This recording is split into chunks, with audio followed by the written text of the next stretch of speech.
ఇది maritime సెక్యూరిటీకి national సెక్యూరిటీకి చాలా ఇబ్బందిగా ఉంది. ఇక్కడ కీ ఇన్స్టలేషన్స్ ఉన్నాయి. ఇక్కడ ఓఎన్జీసీ గ్యాస్ నిక్షేపాలు చాలా కీ ఇన్స్టలేషన్స్ ఉన్నాయి.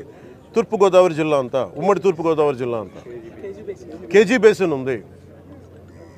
ఒకప్పుడు ఉగ్రవాదులు మనం కూర్చోబెట్టి బాంబేలో పెద్ద నగరాల్లోకి రావాల్సిన అవసరం ఏం లేదు.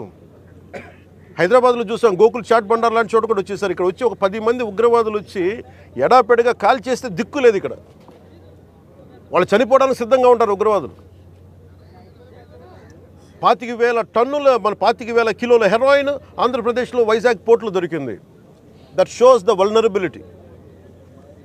అలాగే మనకి అర్షి ట్రేడింగ్ కంపెనీ అని చెప్పి అది ఇక్కడ విజయవాడలో ఉన్నది, అటు వెళ్ళిపోయింది.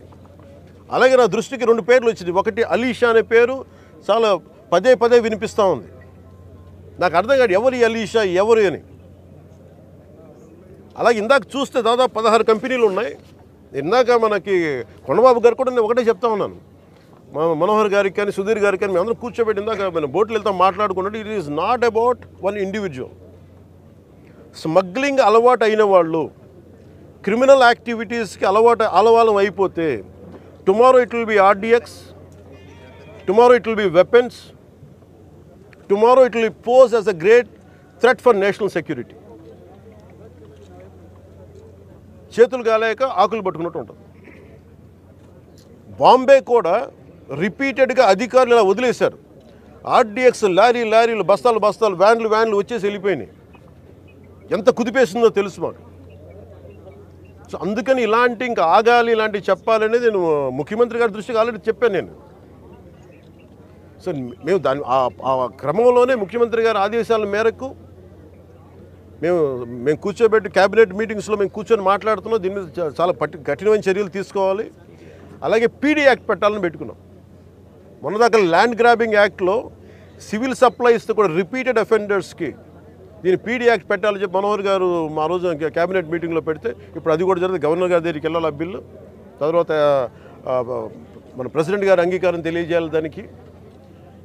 ఈ లోపు అన్నీ వచ్చిన తర్వాత చేద్దాం అనుకునే లోపు ఇప్పుడు చూస్తే ఇంత మొత్తంలో పట్టుబడ్డప్పుడు మాకు ఖచ్చితంగా దీన్ని ప్రజల దృష్టికి తీసుకెళ్ళాలి దీన్ని. ఎందుకంటే ఒకవైపు ఫీజు రీఎంబర్స్మెంట్లకి డబ్బులు లేవు, పథకాలకి చేయడానికి కింద మీద పడుతున్నాం, రోడ్లు గుంతలు పూడ్చడానికి డబ్బులు లేవు. కానీ వీళ్ళ దగ్గర మటుకు 1000 కోట్లు ప్రభుత్వం కష్టంతో మీ అందరి ట్యాక్సులతోటి, ప్రజలందరి ట్యాక్సులతోటి కొన్న డబ్బులతో ఇచ్చిన ట్యాక్సులతోటి డబ్బులు తీసుకొని మనం బియ్యం కొంటే ఆ బియ్యం తీసుకెళ్ళి రూపాయి పెట్టుబడి లేకుండా 1000 కోట్లు సంపాదిస్తూ ఉన్నారు. There should be a major crack down on this.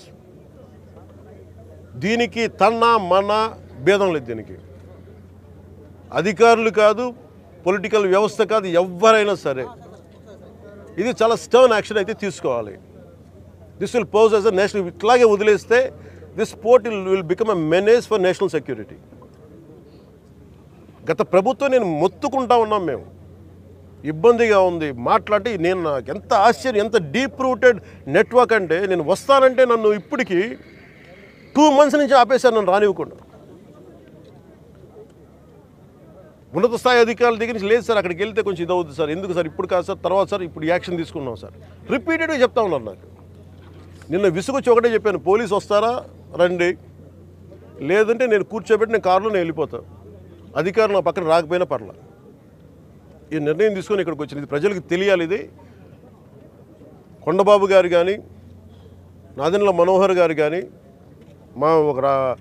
మనకి జిల్లా వైపు నుంచి కానీ మేము పర్యటనలో మేము పదే చెప్పాం. తూర్పుగోదావరి జిల్లా నాయకులు కానీ, ఎమ్మెల్యేలు కానీ, we gave a word to people. మేము ప్రజలకు మాట ఇచ్చాం, పారదర్శకత చూపిస్తాం, ఇలాంటి అవినీతిని, ఇలాంటి స్మగ్లింగ్ని మేము అరికడతామని. ఆ దిశగా చర్యలు తీసుకోవడానికి మేము ముందుకెళ్తున్నాం. అందుకని మీ దృష్టికి తీసుకొచ్చి దీంట్లో మీరు మిగతా ఇన్ఫర్మేషన్ మీకు ఇస్తాం. అలాగే దీన్ని ఖచ్చితంగా హోమ్ మినిస్ట్రీ దృష్టికి అయితే తీసుకెళ్తాను. Andhra is major hub for ganja and మీకు డ్రగ్స్ అయిపోయింది. ఇక్కడి నుంచి ఎంత డ్రగ్స్ వెళ్ళిపోయినా కూడా మనకు తెలియదు. ఈ రోజున కళ్ళ ముందు మొత్తుకుంటున్నాయి. అదే అడిగాను అందాక మన సెక్యూరిటీ అధికారిని, నీ కళ్ళ ముందు మీకు ఇది కనిపిస్తూ ఉంది, tomorrow it could be weapons also కదా అన్నాను. దానికి మీరేం చర్యలు తీసుకున్నారు బీయింగ్ ప్రైవేట్ పోర్ట్ అంటే? పాపం ఆయన ఏం చేస్తాడైనా పిచ్చుకు మీద బ్రహ్మాస్త్రంలా ఉంటుంది. ఎవరి మీద వేటేయాలి? దీనికి కీలకమైన వ్యక్తులు ఎవరు? దీని వెనక ఎవరు కాపాడుతున్నారు వీళ్ళని? ఏ స్థాయి వ్యక్తులు కాపాడుతున్నారు, ఇవన్నీ చూడాలి. గత ప్రభుత్వం ఇప్పుడు ఈ వ్యక్తి కూర్చోబెట్టి చూస్తే మనకి ఏదో మన 16 కంపెనీస్ ఉన్నాయి, వీళ్ళు కోట్లకి వెళ్తూ ఉన్నారు. రైస్ ఎక్స్పోర్ట్ జరగాలి, మీరు ఎనీథింగ్ ఈజ్ పారదర్శకంగా మీరు చేస్తే ఇబ్బంది రాదు. కానీ దీనిని అడ్డగోలుగా పెట్టుకొని ఈ ప్రభుత్వం ఏమి చేయదంటే మటుకు చాలా బలమైన చర్యలు తీసుకుంటాం.